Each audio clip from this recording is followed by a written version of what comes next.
ನಮಸ್ಕಾರ. ಬನ್ನಿ, ಇವತ್ತು ನಾವು ಪ್ರಾಚೀನ ಭಾರತದ ಜ್ಞಾನಸಾಗರದಲ್ಲಿ ಮುಳುಗಿ ಕಥೆ, ಇತಿಹಾಸ ಮತ್ತು ಆಧ್ಯಾತ್ಮಿಕತೆಯ ಅದ್ಭುತ ಸಂಗಮವಾಗಿರೋ ಸ್ಕಂದ ಪುರಾಣದ ಬಗ್ಗೆ ತಿಳಿದುಕೊಳ್ಳೋಣ.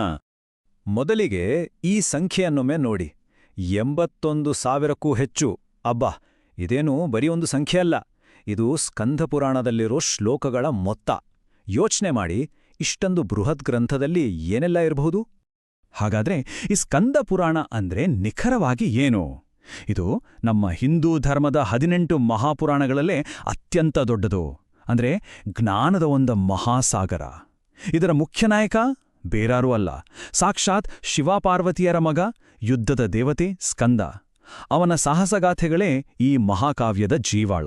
ಸರಿ, ಹಾಗಾದ್ರೆ ಮೊದಲು ಈ ಮಹಾಗ್ರಂಥದ ಒಂದು ಪರಿಚಯ ಮಾಡ್ಕೊಳ್ಳೋಣ. ಸ್ಕಂದ ಪುರಾಣ ಅಂದ್ರೇನೋ, ಈ ಕಥೆಯ ಕೇಂದ್ರ ಬಿಂದು ಯಾರು ಅನ್ನೋದನ್ನ ಮೊದಲು ನೋಡೋಣ. ಈ ಪುರಾಣದ ಹೆಸರಲ್ಲೇ ಎಲ್ಲವೂ ಇದೆ ಅಲ್ವಾ? ಇದರ ಹೀರೋನೇ ಸ್ಕಂದ, ಅಂದ್ರೆ ಕಾರ್ತಿಕೇಯ ಅಥವಾ ಸುಬ್ರಹ್ಮಣ್ಯ ಅಂತನೂ ಕರೀತಾರೆ. ಈ ಮಹಾಗ್ರಂಥದ ಪ್ರತಿಯೊಂದು ಪುಟದಲ್ಲೂ ಶಿವನ ಮಗನ ವೀರಗಾಥೆಗಳನ್ನೇ ವೈಭವೀಕರಿಸಲಾಗಿದೆ. ಓಕೆ, 81,000 ಶ್ಲೋಕಗಳು ಅಂದ್ರೆ ಸುಮ್ನೆನಾ? ಇಷ್ಟೊಂದು ದೊಡ್ಡ ಜ್ಞಾನದ ರಾಶಿಯನ್ನ ಹೇಗೆ ತಾನೇ ಓದೋಕೆ ಸುಲಭವಾಗುವ ಹಾಗೆ ಜೋಡಿಸಿದ್ದಾರೆ? ಅದರ ರಚನೆ ಹೇಗಿದೆ ಅಂತ ನೋಡೋಣ. ಇಡೀ ಸ್ಕಂದ ಪುರಾಣವನ್ನು ಖಂಡ ಅಂತ ಕರೆಯಲಾಗುವ 7 ದೊಡ್ಡ ಭಾಗಗಳಾಗಿ ವಿಂಗಡಿಸಿದ್ದಾರೆ. ಮಹೇಶ್ವರ ಖಂಡದಲ್ಲಿ ಶಿವನ ಮಹಿಮೆಯ ಬಗ್ಗೆ ಹೇಳಿದ್ರೆ, ಕಾಶಿ ಖಂಡದಲ್ಲಿ ಪವಿತ್ರ ನಗರ ಕಾಶಿಯ ಬಗ್ಗೆ ಅದ್ಭುತವಾಗಿ ವರ್ಣಿಸಿದ್ದಾರೆ. ಹೀಗೆ ಪ್ರತಿಯೊಂದು ಖಂಡವೂ ತನ್ನದೇ ಆದ ಒಂದು ವಿಶಿಷ್ಟ ಜಗತ್ತನ್ನ ನಮ್ಮ ಮುಂದೆ ತೆರೆದಿಡುತ್ತೆ. ಆದರೆ ಕಥೆ ಇಷ್ಟಕ್ಕೇ ಮುಗಿಯಲ್ಲ. ಈ ಸ್ಕಂದ ಪುರಾಣ ಬರೀ ಈ ಖಂಡಗಳ ರೂಪದಲ್ಲಿ ಮಾತ್ರ ಸಿಗೋದಿಲ್ಲ. ಸಂಹಿತ ಅನ್ನೋ ಇನ್ನೊಂದು ರೀತಿಯ ರಚನೆಯಲ್ಲೂ ಇದು ಲಭ್ಯವಿದೆ. ಇದು ಈ ಗ್ರಂಥವನ್ನ ನೋಡೋಕಿರೋ ಇನ್ನೊಂದು ದೃಷ್ಟಿಕೋನ ಅಷ್ಟೆ. ಸರಿ, ಈಗ ಈ ಮಹಾಗ್ರಂಥದ ಒಳಗೆ ಇಳಿದು ನೋಡೋಣ ಬನ್ನಿ. ಇದರ ಸಾವಿರಾರು ಶ್ಲೋಕಗಳಲ್ಲಿ ಅಡಗಿರುವ ರೋಚಕ ಕಥೆಗಳೇನು, ಜೀವನದ ಪಾಠಗಳೇನು, ಮತ್ತೆ ಇವತ್ತಿಗೂ ನಾವು ಆಚರಿಸೋ ಎಷ್ಟೋ ಸಂಪ್ರದಾಯಗಳ ಮೂಲ ಯಾವುದು ಅಂತ ತಿಳಿದುಕೊಳ್ಳೋಣ. ಇದು ಕೇವಲ ಒಂದೇ ಒಂದು ಕಥೆ ಅಲ್ಲ, ಇದೊಂದು ಕಥೆಗಳ ಸಾಗರ. ಸ್ಕಂದ ಹುಟ್ಟಿದ ಅದ್ಭುತ ಕಥೆ ಇರಬಹುದು, ಅಥವಾ ತಾರಕಾಸುರನನ್ನ ಸಂಹಾರ ಮಾಡಿದ ಆ ರೋಚಕ ಯುದ್ಧದ ಕಥೆ ಇರಬಹುದು. ಎಲ್ಲವೂ ಇಲ್ಲಿದೆ.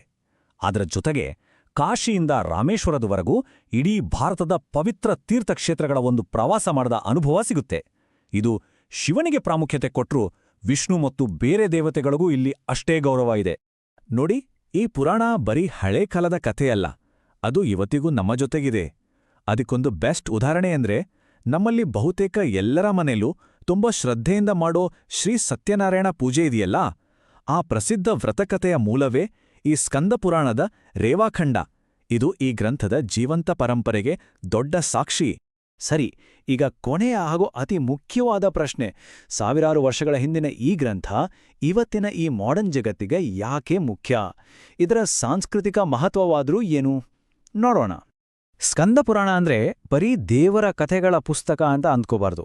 ಇದನ್ನ ಒಂದು ರೀತಿ ಪ್ರಾಚೀನ ಭಾರತದ ಎನ್ಸೈಕ್ಲೋಪೀಡಿಯಾ ಅನ್ಬಹುದು.